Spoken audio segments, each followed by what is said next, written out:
Most 2020 Mercedes key fobs use a CR2032 3V lithium coin cell. Locate the seam on the key fob, usually between the front and back halves. Insert a flathead screwdriver or a plastic pry tool into the seam and gently pry it apart. Avoid metal tools to prevent static damage. Be cautious not to damage the emergency key blade if present.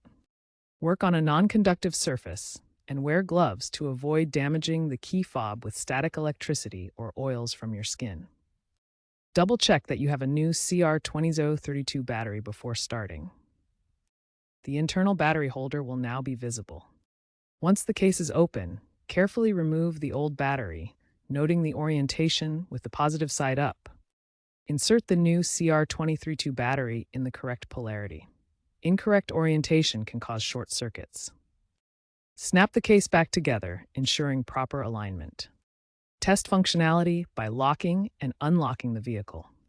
If the fob doesn't work, double-check the battery orientation and that the battery is new and functional. Consider purchasing OEM or high-quality replacements from authorized dealers to avoid counterfeit batteries. If issues persist, dealer reprogramming may be required.